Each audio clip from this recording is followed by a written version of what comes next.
Do you feel like you're stuck or find yourself attracting the same type of relationships and negative experiences, or just not manifesting what you want in life? Welcome to Heal Your Story. I'm your host, Heidi Dallaire. Here we discuss all things life, love, relationships, the relationship with yourself, and the stories we tell about ourselves and others. I help people get out of their busy heads and get back in touch with their heart space to learn self-love and help heal their story. I'm a heart space and relational coach, a holistic health practitioner, and author at HeidiDallaire.com and LoveWideOpen.com. Let's go hold some heart space together. Hey everyone, welcome to episode 182, Nurturing Your Emotional Well-Being. Wow, we've made it through another year. This will be the last podcast episode of season 6 and of 2023. So I'm ending on nurturing your emotional well-being, since this is the thing that I know best and continue to try to bring to you. So let's kind of dive in here.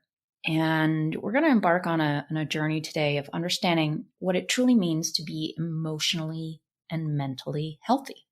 You know, it's a phrase I use often, emotionally and mentally healthy. And many have asked, what does that really mean? Let's break it down, keeping it real and straightforward. Emotional health is more than just a pursuit of joy. It's about acknowledging every thought and feeling within us. And unfortunately, many find it extremely challenging to confront certain emotions, leading to suppression of these emotions.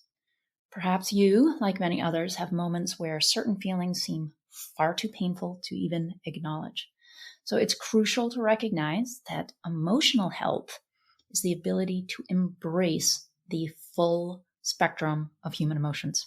It's the process of feeling everything life throws at us while maintaining control over these emotions. And this is the work I do with students and clients with the Heal Your Story method, and specifically my Emotional Regulation Mastery program, which I'm going to be having a new cohort starting probably later in January of 2024. So keep your eye out for that. So emotional health isn't a call to become stoic or devoid of emotions. Instead, it's actually an invitation to experience emotions fully while gaining control over our reactions. So picture a child reacting abruptly when things don't go their way, right? It's a raw display of emotion without the mature ability to process those feelings logically. And that can happen to us as adults because we haven't gotten to the root cause of what's, perhaps programmed since childhood. Lets our emotions go crazy. Okay, so as adults, we aspire to maintain a balance. We aim to be emotionally in tune with ourselves, allowing feelings to surface without letting them dictate our responses. This delicate balance and equilibrium involves not only acknowledging emotions, but also developing the mental capacity to process and understand them. It's about recognizing that while we're human and may have moments of emotional reactivity, our growth lies in cultivating emotional control, emotional regulation mastery. This emotional mastery doesn't diminish the authenticity of our feelings, but empowers us to respond thoughtfully rather than react impulsively.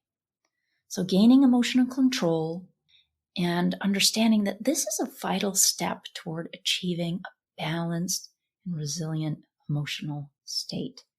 And when we can do that, we automatically just feel better. There's more happiness. There's more joy. So I want to kind of shine a light in on the concept of validation. Yep, I'm putting that in quotes, validation. It's a key element that contributes to building emotional intelligence and fostering healthy relationships, both with ourselves and others. Now, validation is not about agreement. It's about acknowledgement, whether for ourselves or the people in our lives. It forms the bedrock of understanding emotions. So picture this. Someone you care about is experiencing a challenging emotion. The ability to sit with them, allowing them to feel without judgment, that's a profound gift. Yet this gift is not one-sided. To extend validation to others, we must first master the art of self-validation. And that begins with acknowledging our own feelings, recognizing that there's no inherent wrongness in experiencing a particular emotion. This act of self-acknowledgement sets the stage for genuine, empathetic connections with others. Validation is a language of compassion, transcending the need for agreement. It's about saying, I see you, I hear you, and your feelings are valid. This practice fosters emotional well-being and enriches the tapestry of our relationships. Okay, so as we continue on here toward emotional and mental health, let's kind of shift our focus a little bit to the intricate realm of mental well-being. It's not about logical thinking. It's about unraveling the stories behind our feelings. Mental health involves more than just acknowledging thoughts. It's about understanding why we think a certain way and unraveling the narratives that influence our emotions. It's about getting to the root of why we behave the way we do. Consider every feeling as a chapter in a book.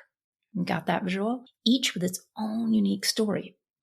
Your ability to engage in critical thinking becomes the key to deciphering these narratives. All right, maybe think of it this way. Everything we feel is based on a story. It's not just an arbitrary emotion. There's a narrative beneath the surface of all of this. Good mental health is about recognizing these narratives and questioning them. Is this story true? Is it serving me positively or negatively? Logical thinking and critical analysis come into play here. It's not about accepting every story as gospel truth, but about having the mental agility to assess and challenge the narratives that shape our emotional landscape. Sometimes we are so close to it as individuals that we can't see it for what it is.